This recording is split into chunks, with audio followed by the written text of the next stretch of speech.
Hi guys, welcome to the Golden Cruiser. I'm Cindy and today we're going to go over my review of the Royal Princess cruise ship that we just got off of.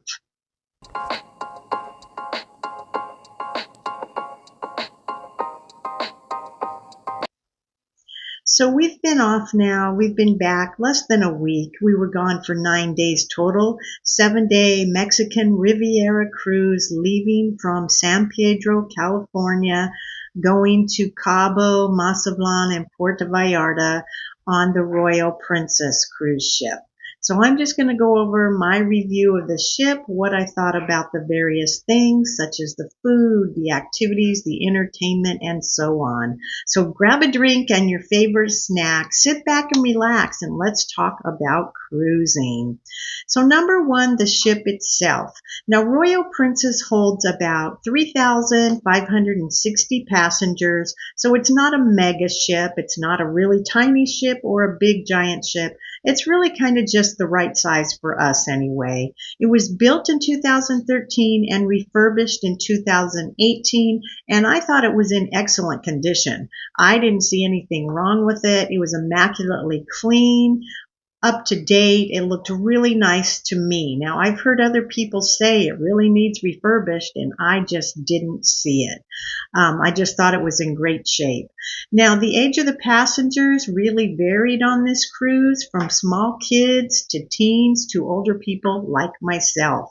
So it was a variety of people. Now, you didn't see as many kids on this ship as you might see on a Carnival or Royal Caribbean, because there wasn't that much kid activities like the giant slides or roller coasters or things like that on the Princess cruises. Now, a couple passengers I did hear complain to me that there's too many kids on board, but I didn't really think there was that many compared to Carnival or the other ships. So it just depends. You know, they were expecting no kids at all since it was in November. My granddaughter was with us. She was 15. I know there was quite a few other teens her age, because she went to the teen club every day and really loved it and met some new friends that she really liked. So it just depended, but it seemed all right for me. Now let's talk about the food. There are several food options available that are included with the price you already paid for your cruise. One of them was the International Cafe on Deck 5, which was in the center of the piazza, which we ate at a lot. I usually ate breakfast there and lunch there. Now, breakfast was various breakfast sandwiches, various toasts with things on it. My favorite was the avocado toast with hard-boiled egg diced on top of it. I ate that every day for breakfast. So they had various things like that, and then they had donuts. They had yogurt with fruit and different breads and things like that for breakfast. And then at lunch and dinner, it was just a variety of sandwiches and treats. And you could get that 24 hours a day they were open. They did have a soup of the day that I saw a couple times. It just was clam chowder is all I really saw. And they do have some hidden cookies in the back. You have to ask for them. I didn't even know they had cookies because they weren't in the display window. But I saw some people asking for them, and then I saw them way in the back on the side. So they do have chocolate chip cookies and oatmeal cookies and a variety of cookies. The chocolate chip were very good. My granddaughter loved those. For lunch, I would usually have the mozzarella and tomato sandwich every day. I don't really eat like red meat or things. They had like salami and ham. I don't eat that. They never had like a turkey or chicken sandwich. So I stuck with the mozzarella and cheese sandwich, and it was really good. So I had that every day there. Again, they're open 24 hours a day. The only food place open 24 hours on this ship. And then up on deck 16, the pool deck. On one end was Prego's Pizzeria, where you could get pizza there. I had pizza one time there. It was okay. I didn't think it was the best pizza I ever had. It wasn't bad. It was just okay. I only tried it once, and that was enough. And then on the other end, there was the Trident Grill, which my son and granddaughter ate at a lot. They had things like hamburgers, veggie burgers. They had a grilled chicken sandwich, which I had, which was good. They had a couple different street tacos, pulled pork sandwiches, a chicken strip basket, fries, chili dogs, hot dogs, and things like that on that deck, which were included. Also on that deck was the Swirls ice cream, which is free and included, and it's just a soft serve ice cream, usually vanilla or chocolate or swirled, and then they would sometimes have a flavor of the day on there also besides those, and that's included also. Then you have the main dining rooms. There's 3 main dining rooms on this ship. The Symphony Dining Room, which is a set time dining where we ate at, and then you have the Allegro Dining Room, which is kind of hard to find on this ship. You have to go a secret way back. I had to ask how to get there because the elevators in the center of the ship don't go there. So it's really hard to get there, but we did find it and have lunch there one day. And then there's the Concerto Dining Room, which is anytime dining, no reservations. So we like the set time dining because that way we have the same table every night. You just walk right in. You don't have to wait, and you just go sit at your table. And we always pick the early first seating, either 5 or 5:30, because we like to get done with eating and make sure and go to the shows. Now the shows on this ship the production shows were at 7:30, and then they had another one at 9:30. But not every single night was there a second show, but usually there was. So we had plenty of time to get done eating and get to the show on time. But I really like the set time dining every night. You have the same wait staff. They know what your likes are, what your drinks are, and everything. So it just makes it easier for us rather than to go stand in line, and wait to get in. Just depends on what you want to do. And then there's the buffet, which was actually broken up in 2 different sections, Horizon Court and Horizon Bistro. Now, I really don't know why it's this way. It's all together in one area, but there's separate names to them. I am going to have a full-length video of the buffet. I went through every single section, every single thing, so you'll see everything that was in that buffet. I'll have a separate video and separate short on the buffet. I will have separate videos. I'm going to have a full ship tour, which will show, briefly all these things I'm talking about here today. But that was another area to eat in the buffet. We never ate in the buffet, but I did go to a chocolate extravaganza they had there on the last night where the chefs prepared some special chocolates that they served to you, cakes and pies and all kinds of stuff. There was a little bit of a long line to get in there, but it was really good. So I went there with my daughter and one of her friends she met. Here's a little clip of that, what we had. I will have full clips of all these things so you can watch those. Also, besides the buffet, if you had the Plus or Premier package, which we had the Plus package on this cruise, you could get room service. So if you had the Plus or Premier, you didn't have to pay for room service. They usually have, if you don't have these, a one-time $14.99 charge, and then $5 for every time you order room service or such. So because we had the Plus package, we didn't have to pay anything. We ordered room service for lunch one day. I got a turkey sandwich with fries. My son got a BLT with fries. I also had a cup of some chicken soup, which was very good. We got a few desserts and drinks brought to us, all with no fee. And if you do have the drink package, they will bring you drinks up to your room for free also. So that's another area that you can get food in.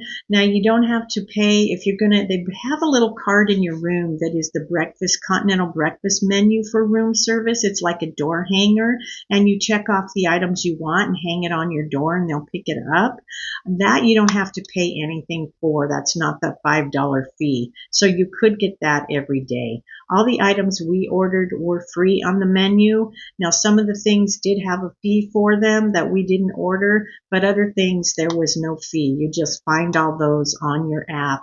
You can also order the food around the ship on your app. Wherever you're at, they'll deliver the food to you. Now, if you have the Plus or Premier package, they have a specialty dining and casualty dining. They have two casualty dinings, which are included with your Plus package. You get two of those per person.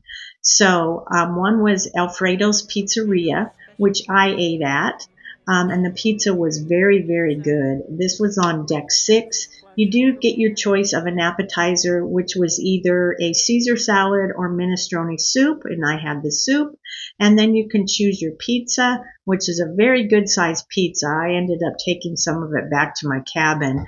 And you can either build your own pizza or they have pizzas listed that you can choose from. I had a veggie pizza that was excellent. It had avocado on the top and everything, and that was really good. And then dessert, they have tiramisu, and it was really one of the best tiramisus I've ever had. It was delicious. So Alfredo's Pizzeria was really good for pizza there, but it is extra unless you have the package. Also included in the Plus package, casual dining, is Izumi's Sushi, which my son and granddaughter ate at. I don't eat sushi. They don't really like pizza because they don't like the red sauce. So I ate the pizza and they ate the sushi. Now they really loved it. I have a couple pictures here of what they ordered. They loved eating at the sushi. And then if you have the Premier package or if you want to pay extra, there are places like the Crown Grill Steakhouse or Sabatini's Italian Restaurant. Now I know Sabatini's was $55 per person if you didn't have the Premier package. I'm not sure how much the Crown Grill Steakhouse costs per person if you don't have the package, but if you have the Premier package, it is included. Now, one of the things that I was really surprised about on formal dining, the first night, formal night, I was so surprised that I saw men actually wearing tuxedos and suits and ties. I haven't seen this in a long time, and women in ball gowns. I was really kind of shocked at this. We didn't bring clothes to dress like that. My son didn't have a suit and tie with him, and I didn't have like a long dress. So we actually didn't go to formal night on the first night. We ate somewhere else because we just didn't have the clothes. And I'm sure I could have wore something else. It would have been okay, but I kind of feel out of place that night. Now the second formal night, it wasn't like that. Nobody was dressed up like that. I just wore black dress slacks and a nice blouse to dinner, and that was fine. No one was dressed up that night. No one dressed up other nights in the dining room. You could pretty much wear whatever you want. They're not going to kick you out of there unless you're in a bathing suit or something. But that was the only night, the first formal night, that I saw people really, really dress up. The second formal night is when they did serve steak and lobster in the dining room, which my son and granddaughter got, and that was included in the price also. So the other place they had on deck 5 or deck 6 in the piazza was Gelatos, where if you had one of the packages, if you had the Plus packages, 2 of these desserts were included per day, and you could get scoops of various gelatos. You can get these fantastic sundaes made up, which I'll put a picture here of the one my granddaughter got. Now, I can't do dairy, so the only thing non-dairy they had daily was one kind of sorbet, which was delicious. I had like a blueberry one once, a cherry one, orange. I know they had a lemon, but that was delicious, and you can get that or big sundaes, or you can get large pieces of cake, which I will show that there also. Those are included in your packages. Now that might be changing 2026. They're changing their packages a little bit, but for right now you could get 2 per day with the Plus package. We didn't even eat 2 per day, so we didn't use all of those. My son had it and I had it, but the sorbet was delicious for me. If you're non-dairy, that's the way to go. I wish they would have had more non-dairy gelato to make a sundae out of, but they didn't. So that was included. Now we go on to the entertainment. Now there was a lot of entertainment going around the ship all the time. Something was happening. My favorites were the production show. That's always my favorite on a cruise ship. I love to go to the shows in the main theater. So they had 2 showings most nights. one at 7:30, a second one at 9:30. A couple nights they only had one showing depending on what was going on. The first night we saw a magician, and we didn't think he was very good. We could kind of tell what he was doing. You could see strings and stuff. And after living in Vegas for 17 years and seeing the really excellent magicians, this just wasn't good for us. The rest of the nights, it was really great. We saw the production show, The Secret Silk, which had Jim Henson puppetry in it, big dragons and everything. We saw a Motown production, which was very good. We saw a juggler that was good and very funny, and he actually came out on the ship one of the other nights and was teaching everyone how to juggle with scarves, which my daughter did. And then we saw a country singer, Alex Yost, who performed for 2 nights. Now, the first night we didn't go to, he did an all country music show. We're not big fans of country music.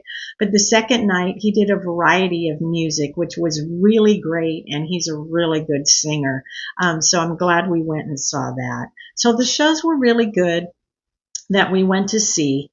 Then when we were docked in Cabo, we were there till like 8 o'clock at night, I think. At 6 o'clock, they brought some authentic Mexican performers on board from Cabo in costumes to perform at the theater. And we saw that show at 6 p.m. because they had to have them off the ship by like 7 or 7:30. So that was a really good performance. Like I said, I'm going to have videos of all of these, of all the performances of every show we went to. I will have separate videos. But that was really good to see. Besides the main showroom, there is musicians all over the ship playing piano, playing in bands, string instruments, all around the ship, DJ. So there's always music going on everywhere. At late at night at 11 o'clock in the piazza, that's where they did the nightclub.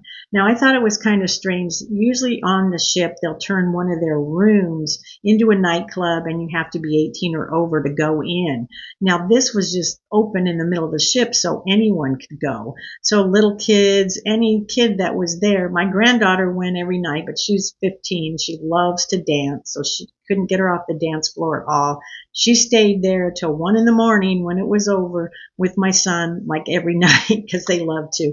I would go back to the room like around. I'd stay a little bit and then go back because they usually had music before it turned into a nightclub, which was just the DJ playing various music. They also held in that area a silent disco, they called it. It wasn't really disco music, where you wore the headphones and you had 3 different channels you could turn and hear different music. So everybody's listening to different music and dancing. I think it's kind of fun. I was out there doing it with them. I will have video on that also. So they had that. They also had an 80s party up on the pool deck, which we didn't get to because we were attending something else. But there was always a lot to do, a lot of music going on everywhere.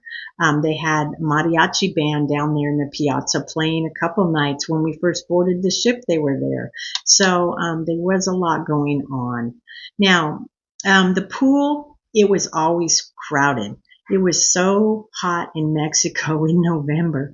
It was like 89 to 92, I'm going to say, depending on the port, but the humidity was like 80%, so it was so hot. We live in Oregon, where it's cooler weather, rainy weather, and just not used to that.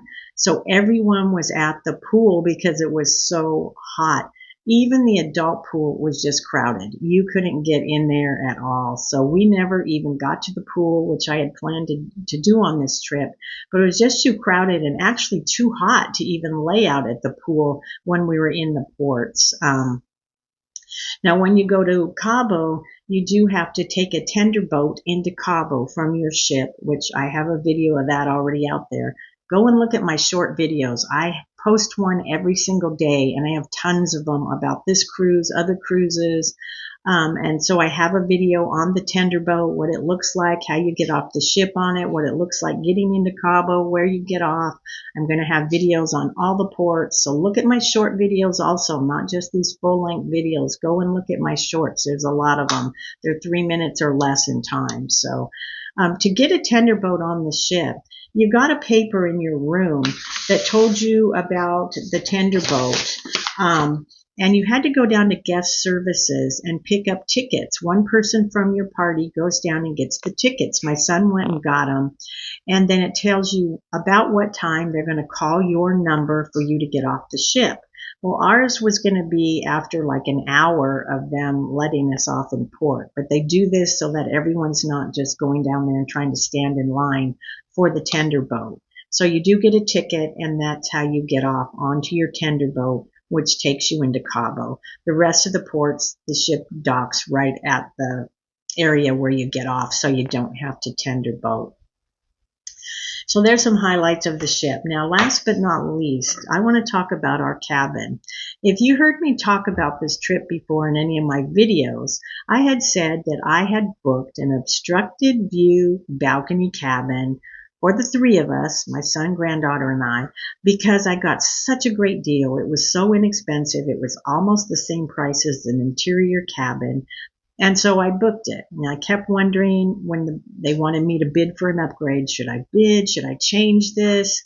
And I didn't. I said, nope, I'm going to stay with this cheaper price I got. So what was my impression when I first walked in? Well, first thing, I looked at the bathroom. It seemed really small to me compared to what we had before. It just seemed extremely small. Now, it was okay. Now, you couldn't get more than one person in there at a time. It was okay. We managed it fine. The closet was very big area right by the bathroom. And you will see all this on my ship tour. I have another video out there of our cabin already. I have it in daytime and nighttime because it looked different in both. So I do have that short video. Go take a look at it with me walking through the cabin. The thing that really got me about our cabin, and it wasn't really the obstructed view that much, it was the bunk bed that pulled down from the ceiling for my granddaughter to sleep in. Now, my son and I had the bed converted into 2 twin beds for us, and I knew there was going to be a bunk bed that pulls down from the ceiling because we've traveled many cruises together, and we always have that bunk bed usually, or the couch will fold into a bed. The last time we had the bunk bed, it pulled down like over top of the bed I slept on, against the wall, out of the way. But not this one. It pulled down out of the wall, right in front of the balcony, right by where the mini fridge is and the vanity. So you could not walk there. If you wanted to go out to the balcony, you had to climb underneath the bunk bed, which I hit my head several times on. And then in the morning when I'd want to be blow drying my hair and the only plugs are at the vanity, the bed was just right up against the vanity, so I would have to squeeze in, squish down, and try to dry my hair. I thought, why did they put the bed here? It's crazy. I don't know why they didn't put it over against the wall, because I had seen cabins on this same ship where the bunk bed was against the wall over the one twin bed, and then the other area opened up. So that made it difficult.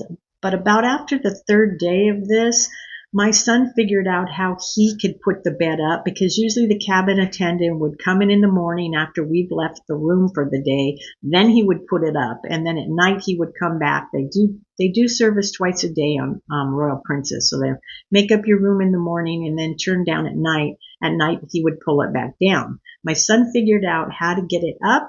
So he started putting that up for me in the morning so I could dry my hair. So that was really good. But that bed like that was just terrible. Whoever designed that, it was just bad. So then the balcony, the obstructive view balcony. Now, it really didn't bother me that much. We had a lifeboat right in front of us.